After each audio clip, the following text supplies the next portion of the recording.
Boa tarde. Boa tarde a todos e a todas. É um prazer estar aqui com vocês nas nossas lives do Observatório, num programa especialíssimo que nós criamos, chamado Observatórios em Rede. Porque, na verdade, nós precisamos cada vez mais entender o que fazem os observatórios do mundo, do Brasil, do Ceará. E olha que são muitos os nossos observatórios, todos eles sempre liderados por pessoas muito interessantes, gente da academia, gente da pesquisa, gente que entende o valor da ciência, né? Então, todas as tardes de quintas-feiras, das quintas, a gente se encontra aqui e a gente se encontra para falar de conhecimento científico, de dados confiáveis que servem, portanto, à gestão pública ou privada, né? Em tempos tão difíceis, de tantas incertezas, como é importante sabermos que há observatórios que fazem trabalhos sérios, rigorosos, em torno de indicadores que são também desenhados para tentar captar, não é, os movimentos das nossas sociedades em todas as suas áreas. É por isso que os observatórios surgem hoje em todas as áreas,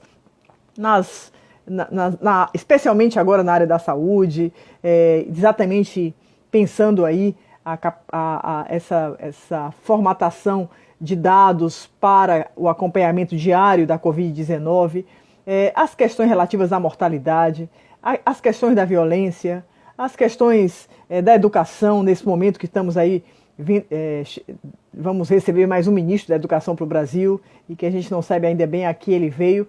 Então, as questões de natureza econômica que estão nos deixando tão preocupados, todos nós sabemos como é complicado nesse momento, e como há uma modificação dramática na situação do trabalho. E nós vamos conversar hoje sobre isso, porque vamos falar sobre a retomada da indústria cearense nesse momento pós-pandemia, até para pensarmos o que significa realmente esse mundo da indústria que já vinha vivendo uma decadência no mundo, né, num cenário global, né, e por isso mesmo é que a gente precisa entender o que significa isso. Nós estamos vivendo numa sociedade em que as indústrias estão se revendo, se reabilitando, se repensando, se reinventando.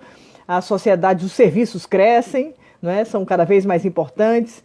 Fortaleza é uma cidade de serviços. O estado do Ceará tem um parque industrial, não é, que ainda é muito tímido, mas que tem sofrido profundamente em função dessa grande recessão na qual nós já estávamos antes da Covid-19.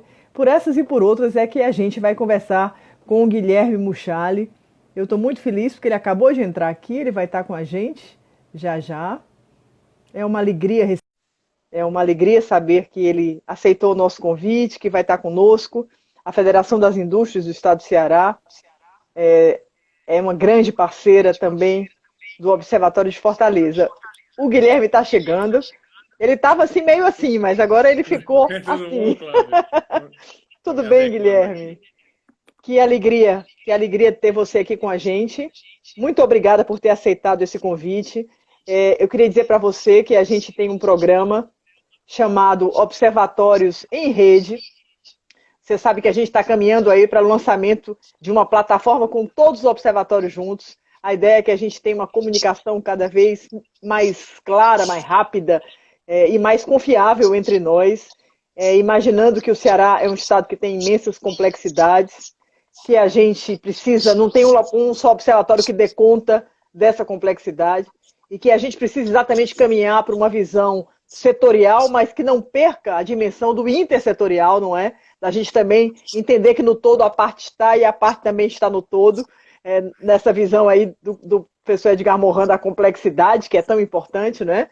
E que o Ceará tem feito, digamos assim, bravamente alguns deveres de casa. Penso até que em termos exemplares, num contexto tão difícil, de tantas incertezas, quanto esse contexto da pandemia. Quando a gente vê, por exemplo, o Consórcio do Nordeste interessado na criação de um observatório para pensar exatamente os interesses dos 9 estados, a gente vê que os observatórios vão crescendo e vão ganhando prestígio, né? Isso é muito importante. Acho que toda a minha travessia, que vai acabar agora no dia 31 de dezembro, à frente do Observatório de Fortaleza, a sensação que me dá é que nós construímos parceiros, que nós nos comunicamos e criamos canais de comunicação para exatamente, inclusive para incubar novos observatórios que surgiram. Então foi com muita alegria que a gente viu nascer o Observatório da Indústria, entendendo a importância que esse observatório já tinha antes da pandemia. Na verdade, toda a discussão que a gente vai fazer aqui hoje tem a ver com a própria discussão dos significados da sociedade industrial ou das sociedades industriais, não é? No século XXI, que vai ver que ele vai começar agora, porque até então eu acho que ele não tinha muito começado. Nós tínhamos sintomas de um começo de um novo século, não é? Talvez o primeiro deles fosse exatamente a grande, digamos, estagnação e decadência dos números nos setores industriais, né? A gente fala de sociedades pós-industriais, que a gente está dizendo também que a velha indústria, ela vai ter que se reinventar, ela já teve que se reinventar. A gente sabe como é que se deu, digamos assim, nas cidades que são as mais icônicas do mundo industrial, não é? As cidades estadunidenses, que de repente se viram com populações do desemprego. E a gente vai vendo que as sociedades que estão, digamos que reagindo bem para esse final de século XX são aquelas que agregam valor, não é, no produto final, que trabalham com inovação. A gente vai falar sobre tudo isso aqui. Eu quero muito que as pessoas que estão com a gente conheçam o Observatório, não é, da indústria cearense.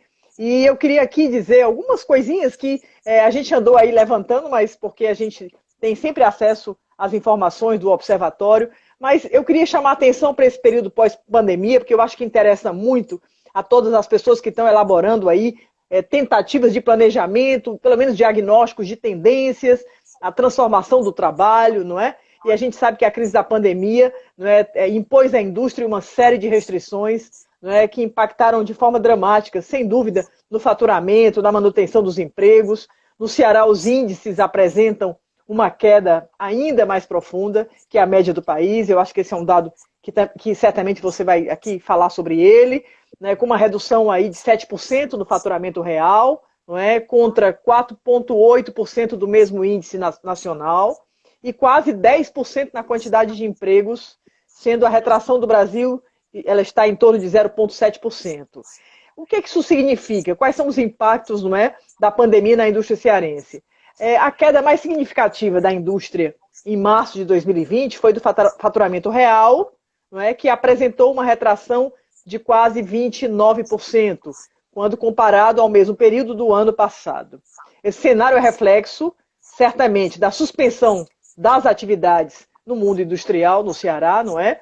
Que começa, portanto, no final do mês de março, é quando a gente entra no nosso confinamento também doméstico, e que aí começa realmente aquela sensação de e agora, né? Como é que nós vamos fazer? Indústrias trabalham também com aglomeração, trabalham com pessoas que também estão em chão de fábrica, são vários aspectos que envolvem isso. Aquela imagem lá do Charlie Chaplin apertando lá, não é? Os parafusos, já é uma imagem velha, old fashion, mas a gente sabe que a gente tem indústria aqui, não é? Que envolve atividades mecânicas. E esse, por sinal, é um dos desafios. Como é que a gente engloba nessa indústria, não é? Por exemplo, os segmentos e as ocupações criativas, e não só as produtivas, que é outra questão que a gente pode conversar aqui também, não é? O faturamento real, portanto, caiu, não é? E a gente sabe que essas questões aconteceram também em todos os estados brasileiros, não é? Eu penso que a nossa questão não é exatamente essa, mas talvez a gente entender, não é, digamos, o estado da arte dos setores industriais, digamos assim, os mais estruturantes do Ceará, num contexto pré e pós-Covid. No que diz respeito, por exemplo, às exportações, não é? Como fica o Ceará nesse contexto pós-Covid? A questão da formalização de empregos. Esse, não é, Guilherme, é um dos problemas graves que o Brasil sofre. Nós estamos agora diante praticamente de metade de uma mão de obra brasileira que trabalha, metade desocupada, o que é terrível porque não tem trabalho nem emprego, e grande parte desse contingente é informal. Eu estava nesse momento fazendo um trabalho junto à Unesco e eles estão ali desenvolvendo os indicadores de cultura para a Agenda 2030. E eles querem medir, por exemplo, os empreendimentos culturais e criativos. E eu dizia na reunião que nós tivemos, mas ora, a América Latina, pelo menos a metade dos empreendimentos são informais. Se nós capturarmos somente a formalidade, nós vamos estar vendo do iceberg a ponta. Nós não vamos ter uma noção dessa cena criativa latino-americana, brasileira, caribenha, africana, onde as pessoas fazem os trampos, né? Se viram e às vezes produzem no meio disso, não é? Atividades interessantes, criativas, e no entanto elas não têm CNPJ, mesmo com a iniciativa do Sebrae em relação aos MEIs, que é uma iniciativa importantíssima. A gente sabe que muita gente ainda não é MEI. Então nós temos aí um quadro bastante complicado, que quando a gente analisa as indústrias criativas, pensando aí nos setores da economia criativa, engraçado, havia uma razoável formalização, mas pagava-se muito mal. Isso são dados da Firjan, a Federação das Indústrias do Rio de Janeiro, que tem estudos importantíssimos na área das chamadas indústrias criativas, que eu também queria que você aqui se referisse a elas, porque eu considero que o trabalho da Firjan é solitário, né? Me impressiona como os governos do estado do Rio de Janeiro nunca pararam para pensar nisso, né? Na vocação, não é, absurda que tanto o estado quanto a cidade do Rio de Janeiro tem para os setores da criatividade, das festas populares, passando para a música, passando para o turismo, que é uma atividade correlata importantíssima. No entanto, foi a Firjan que resolve mostrar esse quadro, né? E aí nos dá um presente, né? Todos nós que estudamos, não é, as indústrias criativas, a gente sempre recorre a essas pesquisas que eles vão atualizando e vão colocando ali o Ceará no meio dos outros estados, pensando no Nordeste brasileiro, não é? E levantando aí os nossos desafios. Por último, eu queria dizer quem você é para quem está com a gente, né? Porque é uma honra receber o Guilherme Muchali. O Guilherme é graduado em Economia pela Universidade Federal do Ceará, com especialização em Gestão da Inovação, não é? Pelo IFCE e Universidade de Ben Gurion.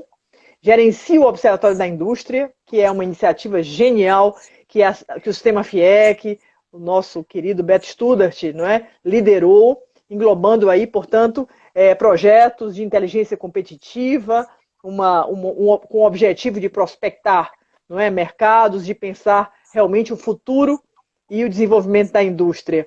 O Observatório da Indústria, ele vem realmente como uma ótima surpresa para o cenário, digamos assim, dos estudos e pesquisas do estado do Ceará. Não é? O desenvolvimento industrial, como a gente estava aqui dizendo, está vivendo grandes percalços, não somente pela pandemia.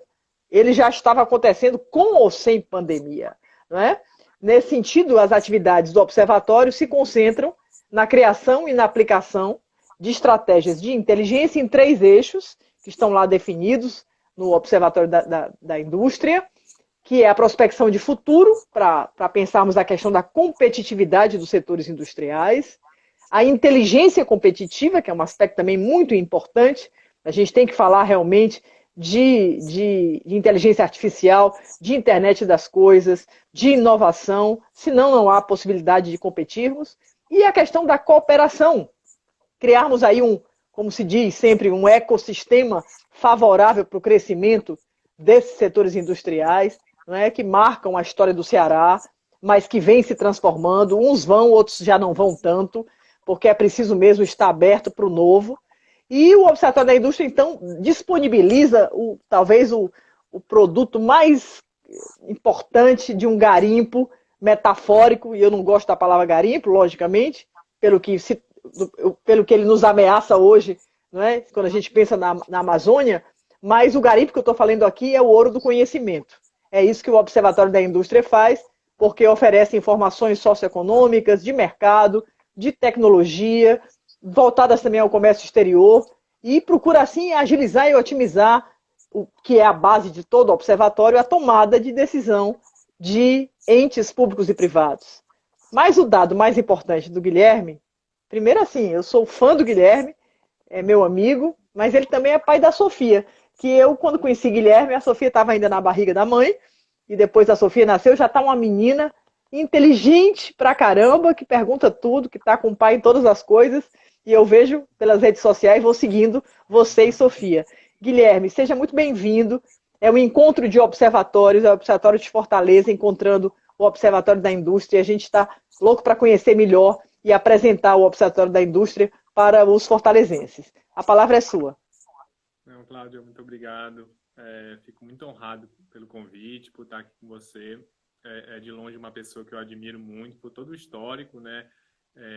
Em temas tão relevantes como os que você milita e mais do que isso, né? Dar contribuições em termos de estudos e pesquisas e de orientação aí para nossos governantes, para a sociedade civil como um todo. Então, é uma pessoa que não só admiro muito, como respeito muito, e é sempre um prazer trabalhar junto de vocês, estar junto, né, trabalhando com o Observatório de Fortaleza também, que eu acho que é uma iniciativa aí muito importante, que deve buscar, né, continuidade, independente do próximo prefeito que nós tivemos. Eu acho que é importante que ele olhe, né, com um olhar muito especial para o Observatório de Fortaleza, para de fato ocorrer o que aconteceu aqui na FIEC, né, que a gente teve o Observatório da Indústria foi idealizado pelo nosso presidente Beto Studart.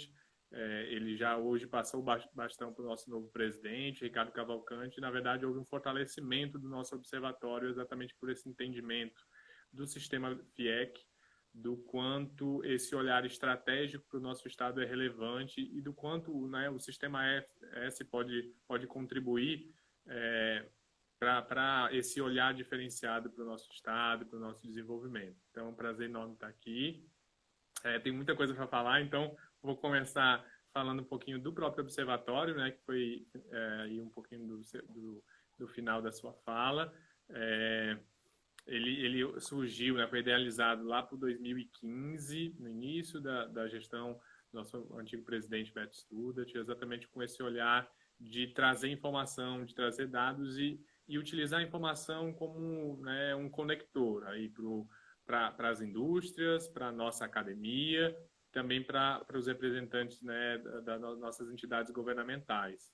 Então, todo o nosso escopo de trabalho, pensado lá em 2015, ele teve uma continuidade muito grande de trabalho e, óbvio, ao longo dos anos foram florescendo os resultados, que foram ajudando a fortalecer esse trabalho, mas a gente vem desde identificação aí de setores que são estratégicos para a competitividade do Estado, para pensar um Ceará desenvolvido, e aí a economia criativa surgiu exatamente lá, numa época que, infelizmente, a FIEC ainda não falava de economia criativa, então foi muito importante para a gente ter você do nosso lado para também nos ensinar muito sobre economia criativa, de modo que a gente pudesse também ajudar, né, a fortalecer esse hipercluster que é tão relevante, que pode dar uma contribuição ainda muito mais forte do que já dá, né, para o desenvolvimento do Ceará. Apareceram também outras áreas extremamente interessantes e que a FIEC vem trabalhando cotidianamente, como é o caso, por exemplo, da economia do mar, da biotecnologia, que são temáticas, né,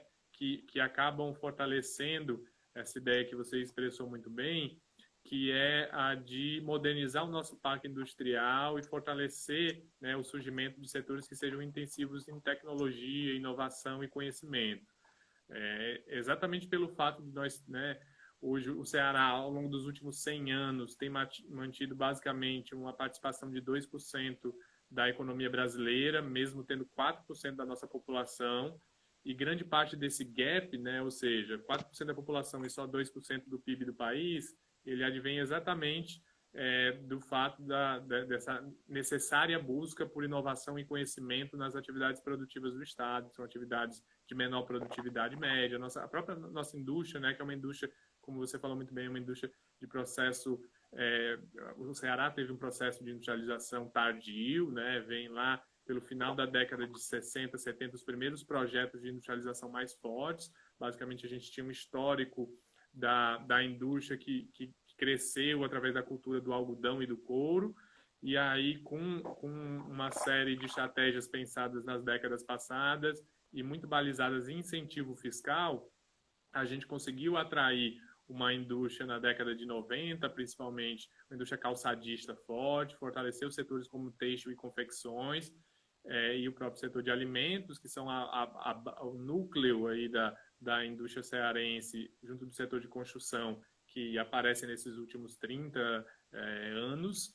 E aí surge mais recente, né, na verdade, aquela sementinha que foi plantada no Ceará há 30, 40 anos atrás, de pensar em uma siderúrgica, de pensar uma refinaria, que aí são setores intensivos em capital, né, onde eu tenho grandes investimentos, eu tenho uma grande contribuição no PIB também, mas, óbvio, também não são setores intensivos em conhecimento, em inovação, e principalmente não são estabelecimentos que, dentro do tecido industrial, fazem um impacto tão forte como se, por exemplo, a gente tivesse, né, 15 mil microindústrias aqui no estado, startups e focadas em inovação. Então, é importante que a gente trabalhe ao longo desses anos exatamente essa complementaridade com a indústria que já está existente.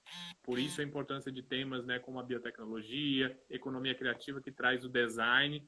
E hoje, quando você pensa em agregação de valor na indústria, né, a agregação não está no processo industrial. Ou ele está na fase de concepção do produto, onde o design tem, né, um papel primordial, ou na parte final, onde eu tenho marketing, onde eu tenho branding, uma série de outras questões, né, de modelos de negócio, da forma como eu vou comercializar também isso com o meu consumidor, para agregar valor no processo industrial, que é o que parte das economias, né, desenvolvidas fizeram. Parte do processo industrial foi para a Ásia emergente, né, puxada por baixos salários, mas isso não afetou o crescimento da maior parte dos países desenvolvidos, óbvio, cada um com estratégias diferentes. Há um declínio natural da participação da indústria nesses países, óbvio que não tão intensa como no caso brasileiro e no caso cearense também, né? A nossa indústria tinha mais de 30% da participação do PIB há 20 anos atrás. Hoje a gente está abaixo de 20%, né? Preocupantemente. Então, até por isso, hoje a FIEC está repensando uma estratégia de desenvolvimento industrial que quer colocar como colaboração ao governo estadual e ao governo federal para pensar o desenvolvimento do Ceará, da região Nordeste, exatamente por essa busca e esse trabalho que a gente faz dentro do observatório cotidianamente, né? Nessa articulação com os setores, nessa inserção de tecnologias emergentes, como é o caso da inteligência artificial, Big Data Analytics, a nanotecnologia, enfim, uma série de questões emergentes que o mundo está discutindo e que, se a nossa indústria não começar a discutir hoje, se a gente não começar a formar esses profissionais na nossa academia hoje, discutir as grades curriculares dos nossos cursos de graduação, técnico, mestrados e doutorados, a gente não vai conseguir, daqui 5, 10 anos, estar no mesmo pé de igualdade, né, que as indústrias lá fora. E o uso de... Quem está nos ouvindo é pensar no choque de educação na área da... teve uma pequena saidinha aí. Vou pedir para você também falar sempre um pouquinho mais alto, porque parece que o seu microfone está um pouco baixinho. Mas o que eu estava querendo lhe dizer, as meninas estão me dizendo aqui, só para ter sua voz um pouquinho mais volume um pouquinho mais alto. Mas assim, a questão que você está colocando aí, e que eu queria chamar a atenção, e vou devolver a palavra para você, é essa questão do choque de educação, que me parece que nós vamos ter que viver agora, e talvez aí a Covid seja um divisor de águas, porque não há mais como a gente construir gambiarras digitais, não há mais como a gente imaginar que um professor numa universidade pode se manter um analfabeto digital, não é? E a gente vê perguntas do tipo, não, mas a educação à distância é a mesma coisa que aula remota. As pessoas, na verdade, estão por fora do que está acontecendo, é um momento de grande, digamos assim, de crise, né? E eu ando muito, eu sempre empreendi muito nessa área da formação. Eu adoro, é a minha cachaça, eu diria, que além da economia criativa, da preocupação aí com esses setores da cultura, das artes, do patrimônio, das criações funcionais, eu me interesso muito por educação. E a educação nessas áreas novas, né? Cujas vocações a gente tem aqui no Ceará para dar e vender, e que a gente pode avançar, não é? Então temos aí esse desafio. Mas é sem dúvida uma nova educação.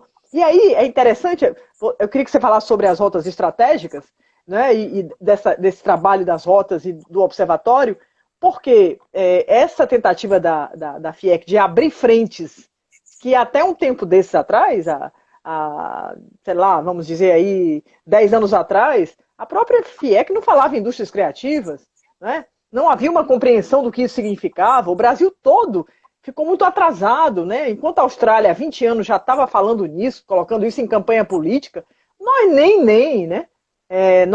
Nossas tentativas disso não foram exitosas, né? Na verdade, a visão ainda econômica é conservadora, né? Eu estou aqui colocando isso, não quero fazer uma crítica aos industriais, mas é porque, na verdade, o desafio agora que eles têm é imenso, até de sobrevivência. Porque ou nós realmente entramos no mundo onde a ciência e tecnologia vão nos permitir dar um passo, né? Realmente um passo realmente de existência no cenário internacional, ou nós vamos ficar o país das commodities eternamente exportando soja, minério, laranja, carne de vaca. Digamos assim, é um futuro, no mínimo, triste, trágico, né, para o potencial que o Brasil tem.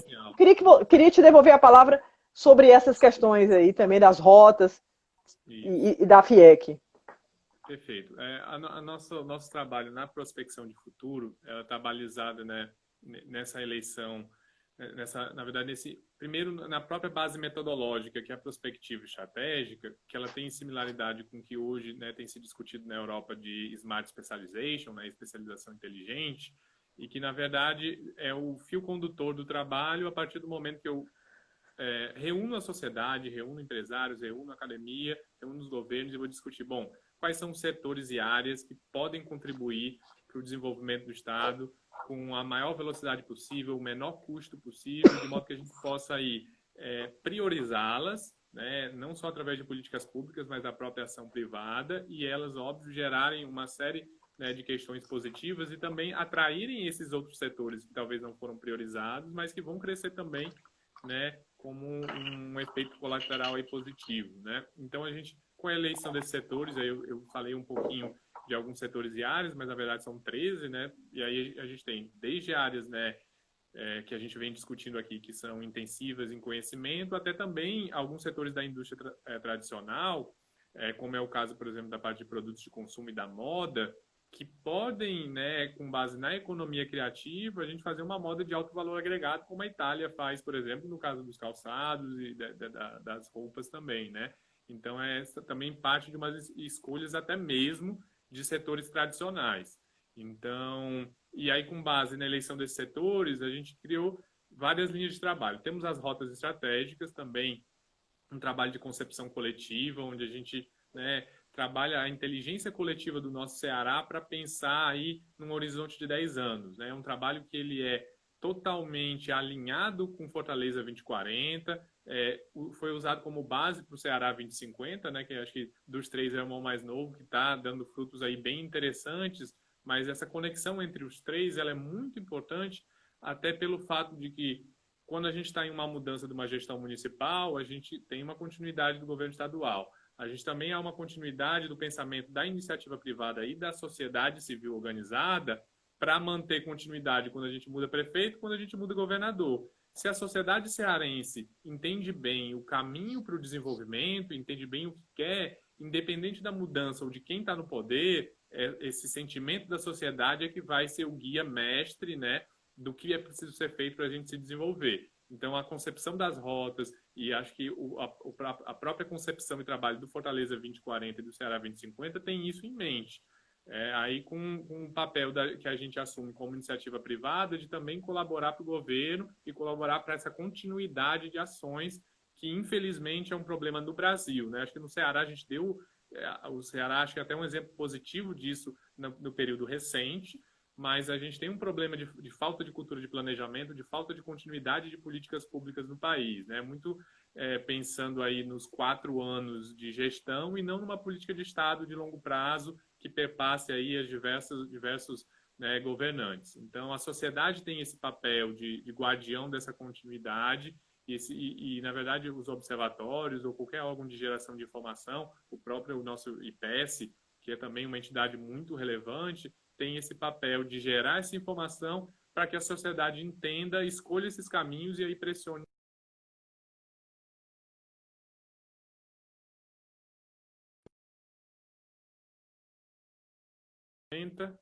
Deixa eu ver, pronto, voltou. Então, feito isso nas rotas estratégicas, a gente começa o nosso trabalho do Master Plan, que é de implementá-las. E aí a gente, por exemplo, está lá junto de você, né, na Câmara Setorial da Economia Criativa, a gente está fortalecendo as governanças da economia do mar e de diversos outros setores através, né, de uma construção de uma agenda prioritária do setor, ou seja, o que precisa ser feito pelos mais diversos entes, e a gente ajudando metodologicamente e ajudando também arregaçando as mangas, pegando também recursos do próprio Sistema S, do SEBRAE, que é um importante parceiro que sempre está junto desses projetos também, do Sistema FIEC, para então implementar essa série de projetos. E hoje a gente já vem trabalhando também os perfis profissionais para o futuro, que acho que você falou muito bem aí da relevância disso. O Ceará fez seu dever de casa no ensino básico, hoje a gente é um exemplo para o país e um exemplo também internacional, né? Sobral aí está sempre nas manchetes, e acho que tem um dever de casa importante para fazer a nível técnico, a nível de graduação e de pós-graduação. Pois então, Guilherme, eu queria que você pegasse por aí, porque agora, digamos que a gente já passou aqueles anos necessários de uma continuidade, né, de uma política de educação, começando com os pequenos, né, chegando ao ensino médio. A gente está doidinho para ver, não é? Agora que isso se concretize e tenham externalidades positivas, não é? Impactos realmente na inclusão produtiva, né? De uma população de cearenses, num contexto onde a gente vê as pesquisas, como a feita pela professora, minha amiga querida, Glória Diógenes, que fez aquela pesquisa sobre os desalentados, a geração N, os nem, não é? Isso nos deixa tão deprimidos de pensar que nós temos uma juventude cearense, especialmente numa cidade como Fortaleza, que é uma cidade tão difícil, tão injusta, não é? Então, essa população periférica que não mais procura trabalho, que não teve uma formação e grande parte também acabou abandonando tudo até o ensino. Os números saíram agora, não é? Eu acho que hoje é o dia da nomeação aí do novo ministro da Educação, e eu vou dizer, se eu fosse ele, nem dormiria, que é um quadro dramático, não é? Nós temos aí uma grande parte da população que não chega ao ensino médio, uma grande parte que vai para a escola para comer, porque, na verdade, a escola é a fonte da alimentação, uma situação dramática, né, de um país que levou a sua desigualdade ao maior paroxismo.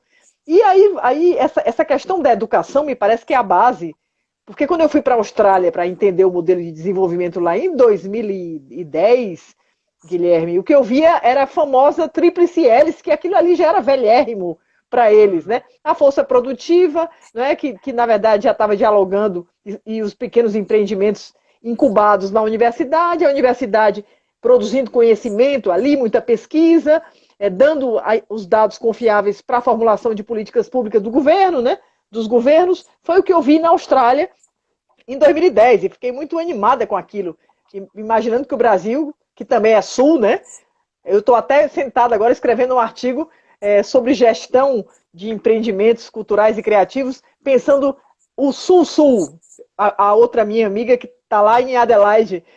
Nós temos que entregar esse artigo para uma revista inglesa agora semana que vem. Mas é um ótimo debate, porque esse debate, assim, será que a gente podia estar mais perto dos australianos, por exemplo, né? O que é que nos junta? Eles são muito mais jovens do que nós, né? Agora, parece que eles já colocaram dentro da visão de desenvolvimento esse apetite pela inovação. As empresas trabalham com P&D, não é? Com pesquisa e desenvolvimento. Essa relação ela é redonda. Você acha que isso são desafios ainda para nós no Brasil?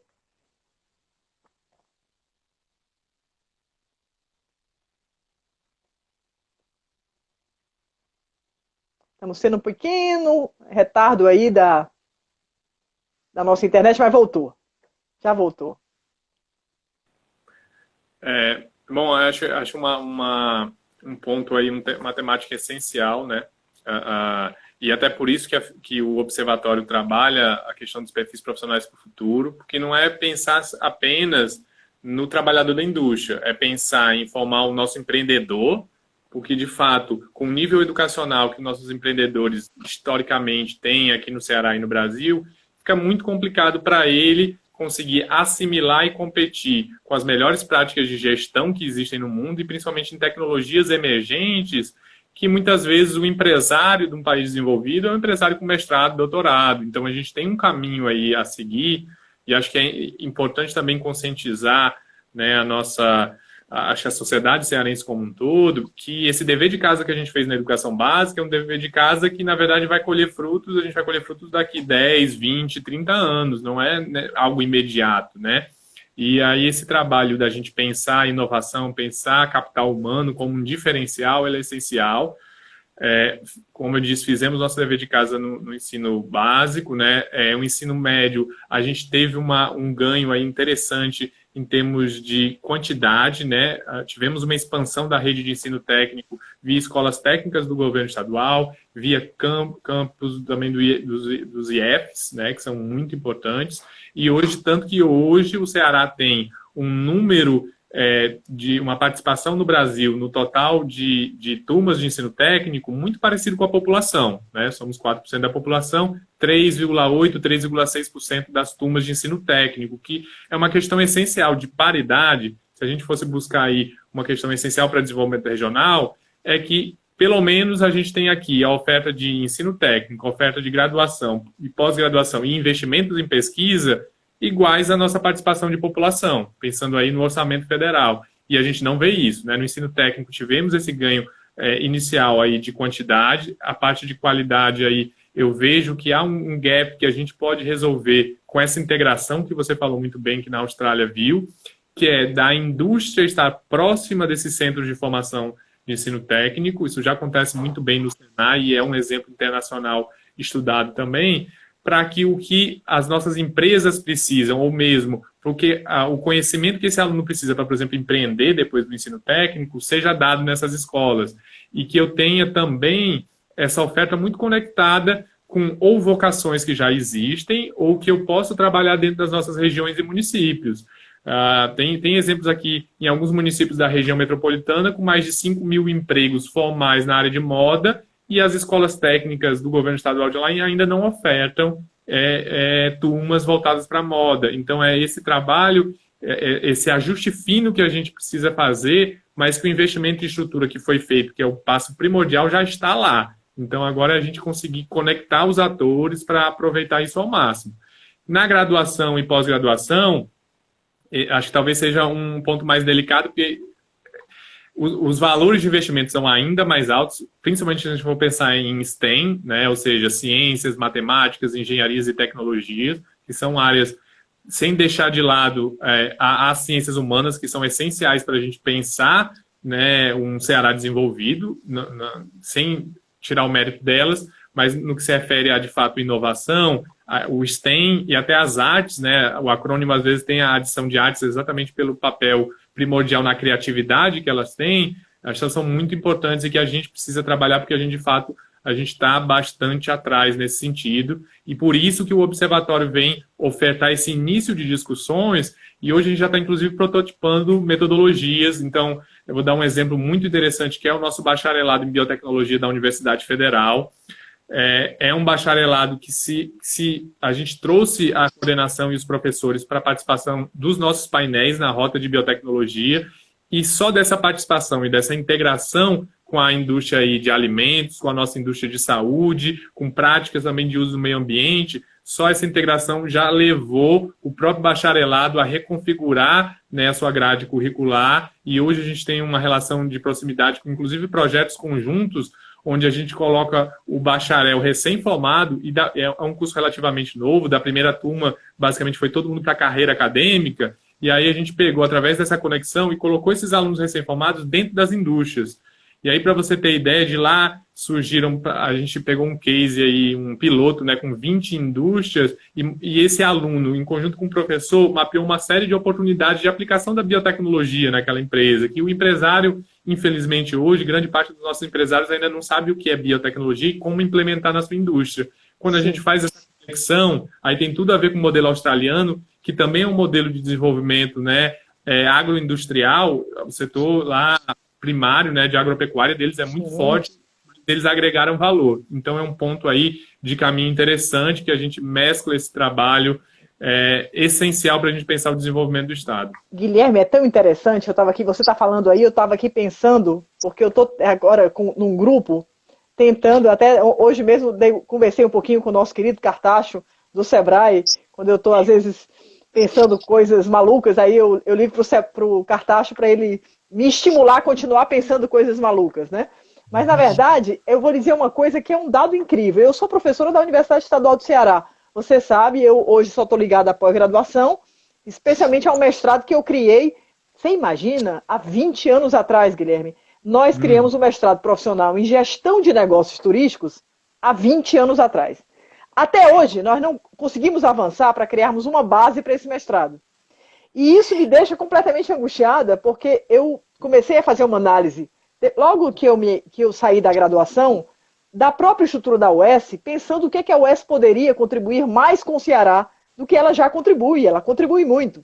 Mas o que ela poderia contribuir, por exemplo, com cursos para formar tecnólogos, cursos voltados a essa formação tecnológica. A universidade tem lá um centro de tecnologia, não tem nenhuma só formação de curso tecnológico de graduação. Então, nós fazemos bacharelados ou licenciaturas.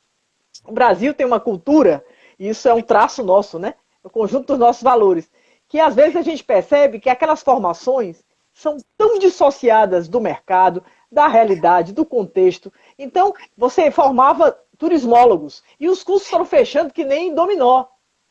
Foram fechando no Brasil, os bons ficaram alguns poucos, no Nordeste vai ficando um aqui e acolá de turismo e hotelaria nos institutos federais, e, na verdade, todos fecharam.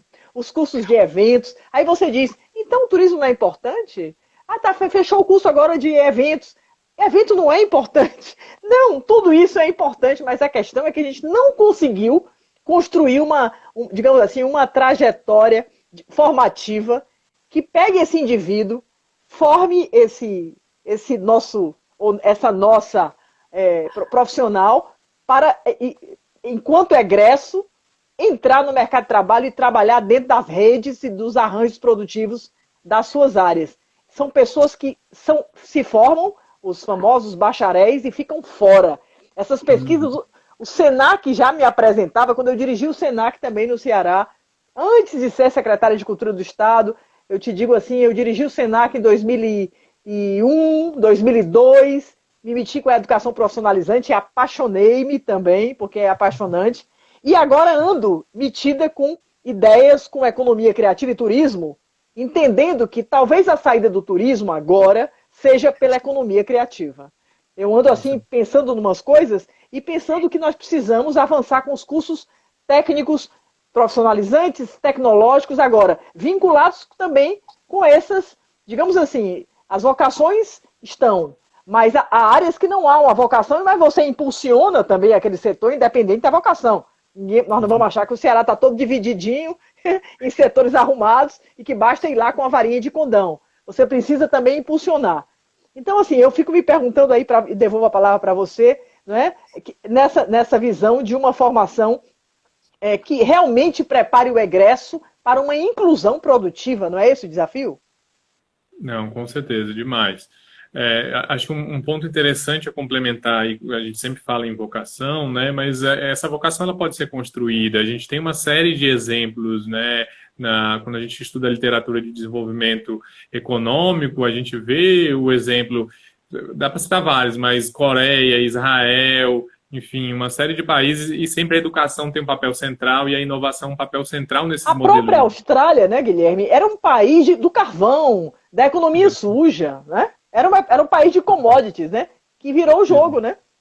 E se consegue se retransformar agregando valor, muitas vezes, nas atividades tradicionais, ou o caso, acho que da Coreia talvez seja o mais emblemático, de uma construção de uma nova base, não só de setores industriais, mas hoje o K-pop está aí para a gente ver, a economia criativa tem um papel primordial no desenvolvimento da Coreia do Sul, né? E quando eles pensam o desenvolvimento sempre dentro de uma inserção global, que acho que é algo essencial e que o Brasil perdeu muito e o Ceará, né, acabou de fato também se prejudicando, porque se você não pensa nesse desenvolvimento dessas competências dentro de um contexto global, você acaba deixando essas empresas competindo apenas no mercado local, sem focar no mercado externo, muito dependentes de uma série de protecionismos e, de fato, hoje o Ceará tem aí pilares essenciais e acho que se tem um Estado que pode se beneficiar com a maior inserção da economia brasileira no exterior, é o Ceará. Nós temos a única ZPE em funcionamento no país, nós estamos muito bem localizados e com uma infraestrutura diferenciada do resto do país, no que se refere a portos, aeroportos, até rodovias, que o governo estadual também tem feito o seu dever de casa, né, nesses últimos anos. Então, se tem um Estado que pode se beneficiar dessa inserção global que hoje é um pouco ameaçada, aí, infelizmente, por uma falta de gestão ambiental correta do governo federal, e acho que isso é uma das lições que a gente vem aprendendo ao longo tanto da crise do Covid, mas principalmente desse último ano, é o quanto sustentabilidade também é algo essencial para a gente pensar nessa inserção global, aí juntando com inovação e tecnologia, e aí a educação com esse papel que você pontuou muito interessante, que é de ligar esse aluno, fazer a inserção produtiva dele, seja em uma empresa, seja através do empreendedorismo, que também funciona muito bem, e a gente tem casos no Brasil, inclusive, de governos estaduais, acho que recentemente também está sendo implementado aqui no Ceará, de governos estaduais que durante o ensino médio vão poupando valor para os estudantes da rede pública, para que quando eles saiam, eles já tenham uma poupança para poder, por exemplo, empreender, e isso garante principalmente que esses alunos vão continuar estudando, né, concluir o seu ensino médio, que acho que só essa conclusão do ensino médio já tem um valor muito grande né, em termos de ativos de educação para o futuro do nosso Estado. Então, é um investimento que tem total retorno, e retorno relativamente rápido, ainda mais quando agregado a uma estrutura produtiva dentro das competências locais ou competências que vão sendo desenvolvidas, e do empreendedorismo, que eu acho que é um ponto essencial, é um ponto que também o cearense, eu, infelizmente não sou cearense, mas me ensino de coração. E a gente vê que é algo típico daqui, a criatividade e essa veia para o empreendedorismo. Então, são coisas que, se a gente juntar isso com uma universidade forte, com investimentos em tecnologia e aumentando o nível educacional da população, essa infraestrutura e essa conexão internacional, eu acho que tem tudo para de fato, o Ceará, em poucas décadas, conseguir atingir um nível de desenvolvimento dentro de um plano ambicioso, né, aí de longo prazo, que precisa estar conectado, e que essas iniciativas como Fortaleza 2040 e o Ceará 2050, as rotas e o trabalho do observatório são tão relevantes, né? Você sabe, eu estava aqui pensando sobre essa localização estratégica mesmo do Ceará, não é? De Fortaleza, né? Fortaleza ou fica no começo ou fica no final do Caribe, né?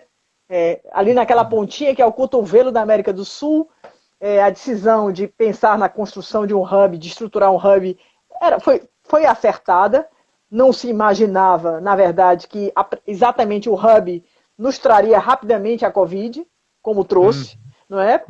Pelas nossas famílias abastadas, e assim foi em toda a América Latina, não é? A Covid chega pelas pessoas que têm renda para fazerem viagens internacionais e turismo, etc. Né? E no final das contas, essa globalização para nós, né, ela trouxe, em termos de localização, de um lado, uma oportunidade dramática para o tráfico de drogas, né, e até para a questão das milícias, quer dizer, de repente o Ceará se tornou um território violento e um território também dominado por facções, né? Isso é também um fruto desse lugar do Ceará, que fica, portanto, é quase um entreposto, né? E por outro lado, né, quer dizer, tudo dá para rir, dá para chorar, não é? A questão é como é que a gente cria política para não fazer exatamente do Ceará o entreposto da droga, ou deixar que ele seja, mas fazer o Ceará um lugar de conexão mesmo com o mundo e de conhecimento, de produção e conexão de conhecimento. Quer dizer, essa ideia da diplomacia, por exemplo, agora dos estados e das cidades é interessante. O que é que Fortaleza pode fazer com Singapura, que é a cidade criativa do design, né? O que é que Fortaleza pode fazer com Buenos Aires? O que é que Fortaleza pode fazer com a cidade do Cabo? Né? Ou seja, é um relacionamento que não passa mais por Brasília. Eu acho que essa visão desse novo federalismo que a gente está aprendendo aqui na marra, né? Está aprendendo pela omissão do governo federal. A União não faz nada, os estados se reúnem e tentam fazer. É difícil, é um aprendizado duro. Mas eu penso que também nós vamos aprender muito em termos econômicos, né? A que a gente encontre soluções, não é? Pensando nas nossas características. E o Ceará, como você acabou de apresentar tão bem, tem características, mas a gente não pode mais ter essa ilusão, não é? De que a pessoa nasce empreendedora e que aquilo é um destino. Porque nós temos exemplos incríveis mesmo no Ceará. Eu escrevi um livro, Guilherme, há muito tempo atrás, até ontem, um programa de rádio me pediu para dar uma fala sobre ele. Eu digo, meu Deus, esse livro já tem quase 20 anos também, A Memória do Comércio Cearense. E na base da memória do comércio cearense, que foi produzido pelo sistema Fé-Comércio, os industriais estão, não é? Todos eles de início eram comerciantes, né? Porque esse é o nosso grande, digamos assim, uma vocação que é fortíssima, né? Somos todos judeus conhecidos, né? Como judeus brasileiros, né?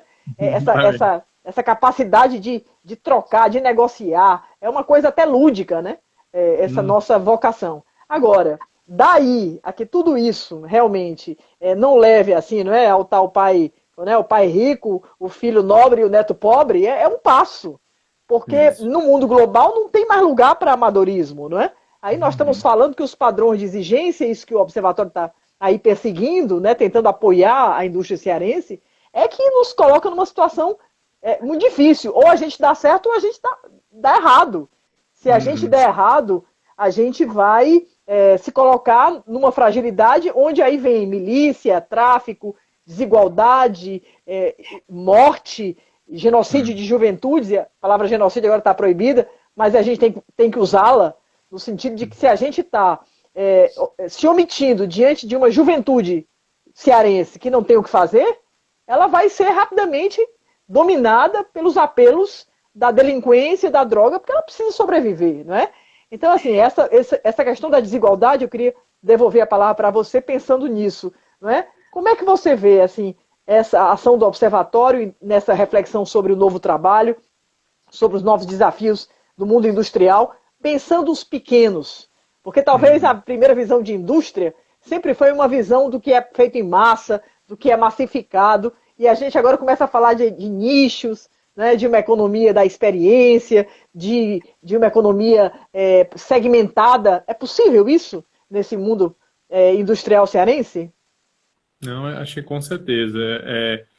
Acho que tem temas aí que perpassam, que você falou que acho que são muito relevantes, né? Eu acho que o Ceará, até pelo gap de desigualdade que você colocou muito bem, de falta de infraestrutura e educação nas periferias, que acho que foi o que deixou grande parte da nossa juventude, né, à mercê de ser cooptada pela criminalidade, né? Exatamente porque é um estado a gente, né, somos um estado, infelizmente, com uma renda média muito baixa. Você pontuou bem no início também, com uma informalidade muito alta, mais da metade dos trabalhadores do Ceará são informais. Acho que o Brasil é a média, né? E a América Latina também. Isso. A gente está, inclusive, um pouquinho pior do que a média brasileira, né? Então, a gente tinha essas décadas aí de dívida social muito fortes que ainda existem e que ainda vão persistir por mais algumas décadas, em que esse avanço da educação aí é uma luz importante, uma sinalização relevante, que, óbvio, tem ações complementares.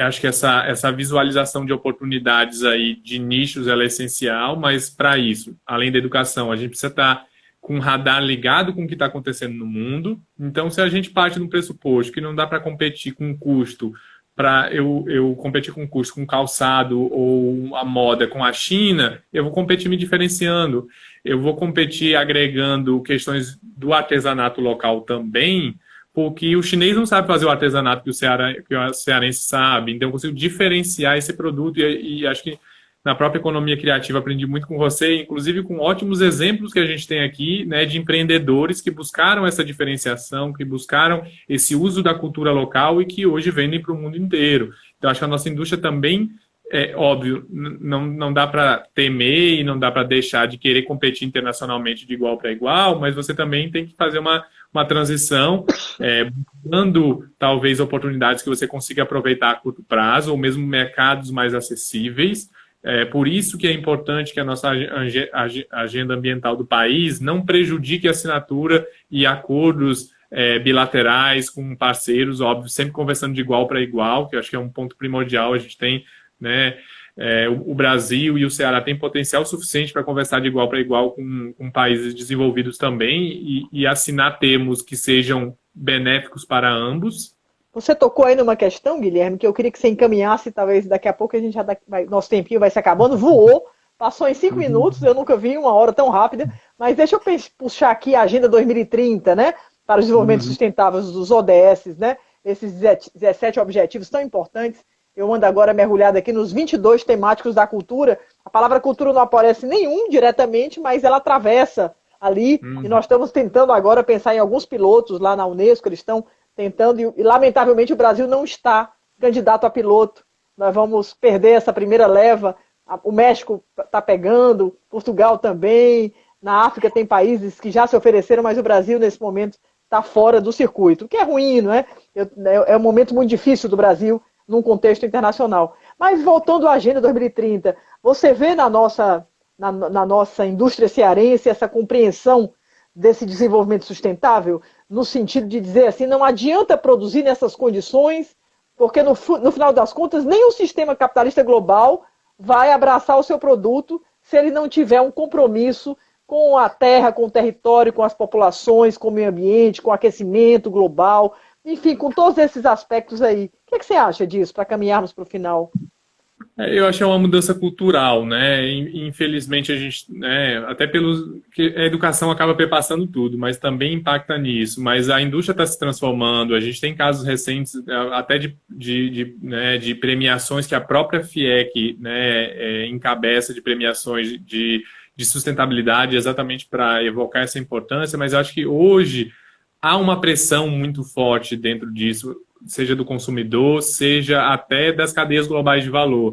Então, por isso a importância da nossa conexão com o exterior, porque é isso que vai garantir as melhores práticas. As nossas indústrias, que, por exemplo, têm participação de acionistas externos, são de longe, têm práticas de sustentabilidade, de responsabilidade social completamente diferentes das demais. Então, por isso a importância também de nos inserir globalmente, né? Ou seja, nós temos que ter uma globalização também cultural, né, Guilherme?